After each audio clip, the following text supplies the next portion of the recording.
This is Chapter 1, Capital Budgeting, Chapter 21, Capital Budgeting and Cost Analysis, Part 1. Okay, this chapter is one of those where all of the heavy stuff is in just a couple of these learning objectives. So first, we got another 5 stages of capital budgeting, but then use and evaluate 2 main discounted cash flow methods, the net present value method and internal rate of return. Okay, so we'll do, I'm going to get through these 2 in this presentation, and then I'll do the rest of them in the rest of these in the next presentation. Okay, so the thing of it is, these are discounted cash flow methods, and then discounted payback, that's just cash, there's no time value of money in it.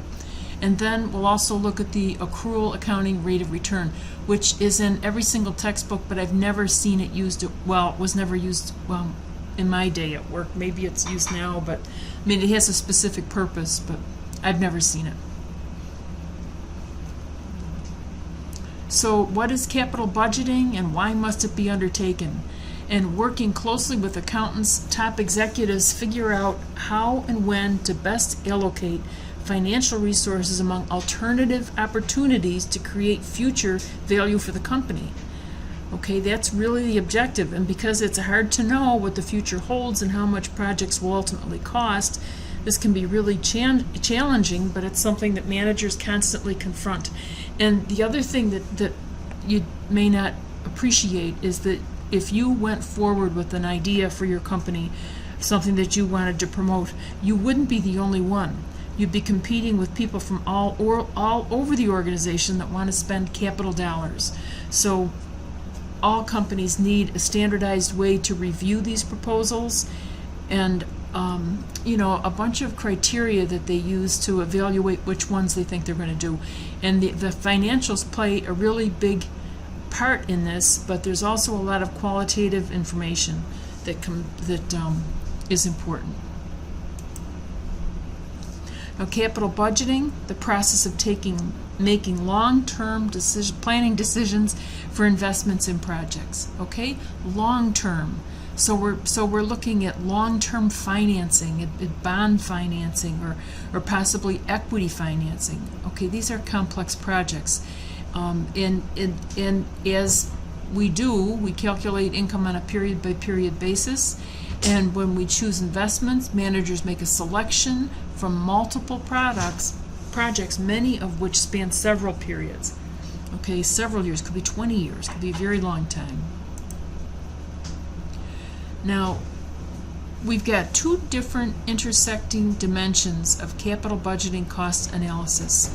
Horizontally across is the project dimension, and that's different events take place in the project, and then vertically upward is the accounting period dimension. And to make capital budgeting decisions, managers analyze each project by considering all the lifespan cash flows from its initial investment through its termination. Okay, so many times when we've done work like this before, like a make or buy decision, or to offer a special price to a company, we're really looking at just a single period. All right, now, these are multi-period decisions, so we look at it over at least a 5-year period. And this is a nice illustration. This is the relationship between the 2 dimensions, and you can see the time period that they go over. Okay, and maybe this is where we are right now. I don't know, but it's sort of a Gantt chart. Okay, so it represents the dimensions of income determination and routine annual planning and control that cut across all projects going on this year. So say for 2018, we would be in this spot amid all those projects. Now, managers use capital budgeting as a decision-making and control tool. Like the 5-step decision process that's in every single chapter, there are 5 stages to capital budgeting. And here are the first 3. So you identify the project, get information, you make predictions, then you see how it turns out, and you compare that to what your plan is. And I think that the reason why they only put 3 in here is because nobody ever does the last 2 steps. If you can sell management on this, I actually used to be in charge of a process like this, and we never did any review of what actually happened. It's a little embarrassing. Oh, here's the rest. Make decisions by choosing between alternatives. We did this. And then implement it. Okay, we implemented it and then we stopped. We never evaluated performance and learn, which is really important. Okay, learning is emphasized a lot more in companies now. Obtain funding, all right, is a big piece of this, and tracking realized cash flows. Now, how are you going to do this? All right, unless the money from this project is coded in a system, you can't track it to within all the rest of the income and expenses that you have for the year. And that's probably why we didn't track it, because it wasn't coded. So it's really important when you design accounting information systems that you accommodate things like this. Okay? Yeah. Now, new projects often require additional investments in current assets, such as inventories and receivables. And if you are going to have an increase in inventory, that's just like a cash outflow. All right? That's how to consider it, because it decreases working capital. And working capital in this chapter refers to the difference between current assets and current liabilities. And any additional investment required for a project would be included in that project's cash flows. So we show everything as it relates to cash. Okay, cash coming in, cash going out. Depreciation isn't really cash, but we might look at the tax effects of depreciation. So we've got 4 capital budgeting analysis methods that you need to know. Okay, the first is net present value, then internal rate of return, and these 2 are the discounted cash flow methods. Okay, and then the payback period and accrual accounting rate of return. So we'll look at each method in more detail, but first you want to be able to distinguish these discounted cash flows from the other ones. The thing of it is people use them. These are the closest to what the numbers are really going to be. But what payback tells you is it tells you how long this project's going to stretch out before it starts before it pays for itself. So the longer it takes to pay for itself, the riskier the project is, because things change in the meantime. So that's what payback tells you, and it's a short, easy number to get, easy to understand, so managers like it. If you've got a project that is costs $150,000 and it returns $50,000 a year, it's going to pay for itself in 3 years. Okay, it's short and easy. You don't even need a calculator. So, and you can compare it quickly to other projects. Now, the accrual accounting rate of return shows you what effect the project will have, like on the financial statements. Okay, on the income statement, what kind of an impact will it have there? So that's a value tool. Now, discounted cash flow methods, they measure all expected future cash inflows and outflows of a project, discounted back to the present point in time. Okay, T sub 0, right to today. And the key feature is the time value of money, which means that $1 today is worth more than $1 in the future. All right, and the reason is that $1 today could be invested in, say, at 10% a year, so it would grow to $1.10 at the end of the year. All right, so that would be one way to look at it.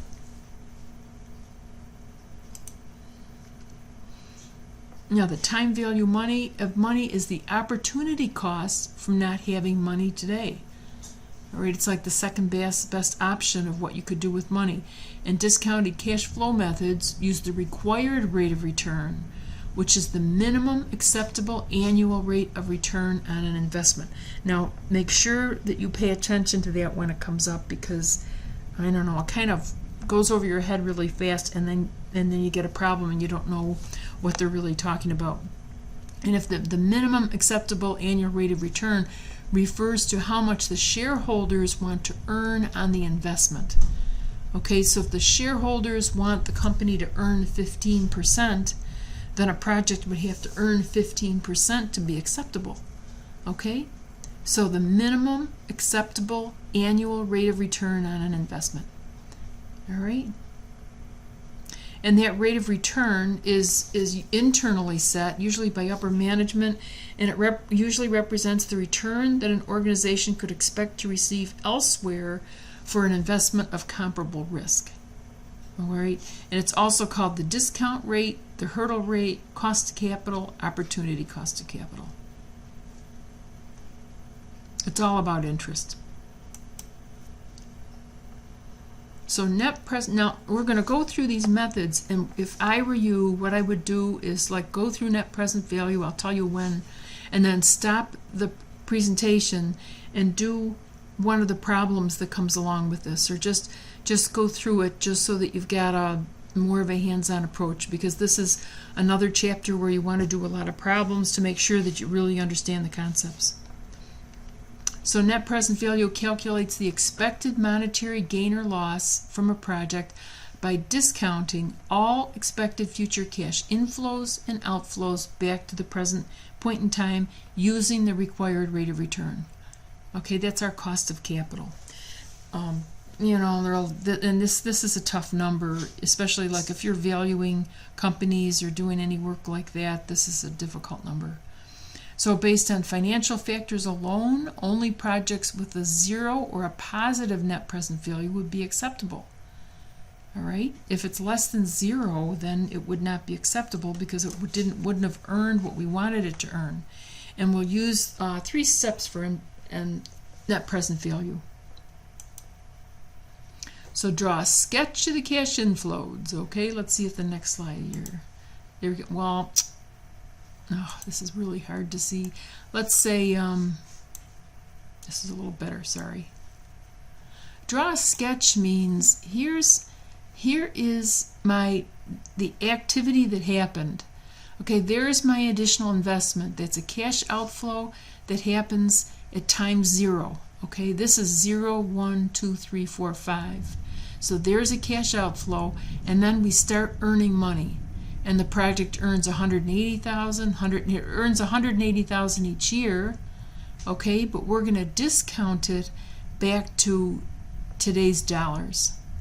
So if I spend $548,900 today and get cash inflows of $180,000 for the next 5 years, the net present value of my project is $69,840. Okay.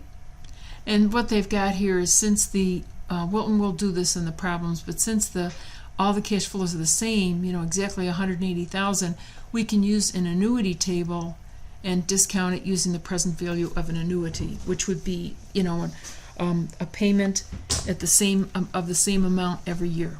Okay, so this is what they mean by a schedule. So you've got the activity, like what's happening down here with cash going in and out, and then the discounts going across the top. The other thing that's kind of handy is a summary of what the assumptions are up at the top. So you're going to draw a sketch, discount the cash flows using the correct compound interest table from Appendix A, and what we'll use are cash flow tables. Some of you might want to use your calculators. I like tables because probably just because I'm used to them and because it helps me catch mistakes. I know I've got a better reasonableness idea than I do with a calculator. If I put it into a calculator, I don't know what's going to come out. And then make the project decision. Whoops.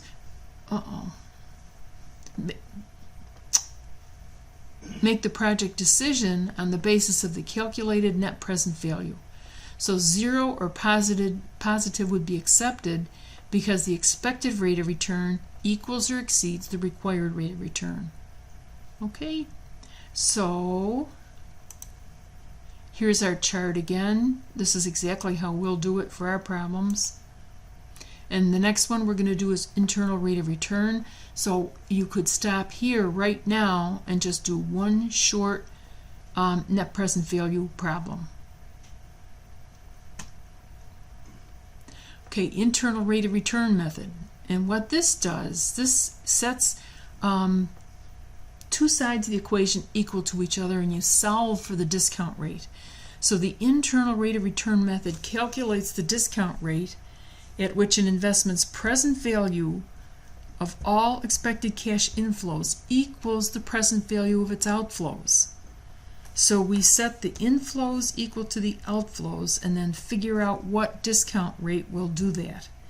Then we take we might get like 0.54623 out of it, something like that. Then we'll go to, or maybe 1.54623. Then we'll go to the annuity tables and look that number up, and that will tell us what the rate of return is, okay, the actual percentage that it's earning. Okay? And if a project is accepted, only if the internal rate of return equals or exceeds the firm's required rate of return. Managers or analysts solving capital budgeting problems typically use a calculator or a program, but I always thought a more manual trial and error approach can also provide the answer for net present value. You're not going to have to interpolate or anything like that. Our problems will work out nice and even. So you'll after you do a few, you'll get the hang of it. Okay, so this is an example of using the internal rate of return. Well, this is actually more of a proof of it than anything else. Or if you had a computer program that did it for you, it could generate this. But the point is that there's our cash outflow, the $648,000, and that is equal to the inflow of cash over the next 5 years. So the net present value would be 0. Now what we did was we discounted these cash flows at 12%. Okay, that's what it had to make. So it's discounted at 12. So that is the internal rate of return on this project is 12%. That's what it does. Let's go back to the other one. This was discounted at 8%. Okay, that's the firm's cost of funds. That's what it is, 8%. Okay? So this one again is 12%. We're almost done. So this is probably a good time to stop and do an internal rate of return problem while some of this stuff might sort of be in your head. Okay? Now when you compare these two methods, net present value is generally preferred because its use leads to shareholder value maximization. For a lot of reasons. The net present value measures the capital, captures the value in today's dollars of the surplus the project generates for the firm's shareholders over and above the required rate of return. And it can always be computed for a project because it's expressed in dollars. It can be summed to calculate an NPV of a combination or a portfolio of projects. And the net present value method can be used when the rate of return varies over the life of the project. Okay? So there are a lot of good things about NPV over IRR, and there are some weaknesses of this. The internal rate of return assumes that money is reinvested at that rate of returns, at that rate, okay? And that is, that's a faulty assumption. So if the IRR, internal rate of return, is less than the required rate of return, okay, the internal rate of return is less than the required rate of return, then net present value would be negative, okay, which would mean you would reject it. Obviously, managers prefer projects with higher internal rate of returns to those with lower. Okay, now here's an example. If a company has a required rate of return of 12%, and the internal rate of return of a project is 12%, it means that the cash inflows are adequate to cover the initial investment in the project and to earn a return of exactly 12% on the project tied up in the project over its useful life. Okay. I think we need to look at some.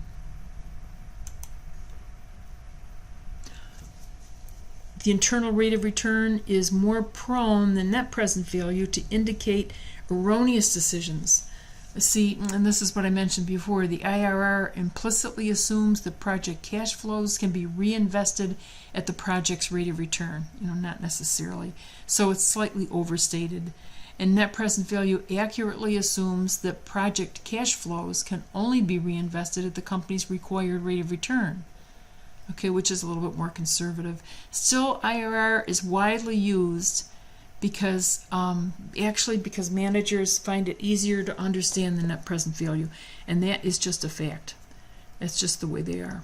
We do all these forecasts for action plans in the strategy course, the MBA program, and the MPV, which to me is really straightforward, but it just blows their socks off. They have a hard time. It's a big deal to do it. So if you ever end up in there, you'll look really impressive. And then finally, we do sensitivity analyses. To present the basics of NPV and IRR, we assume that the expected values will occur for certain. And to manage uncertainties, you can do some what-if techniques. You can vary the inputs to the calculation by a certain percentage and then see what the effect is on the NPV, just to know how much room you have to move in it. Okay, if your assumptions change, interest rates change, or the length of a project change, or any of the inputs do. Okay.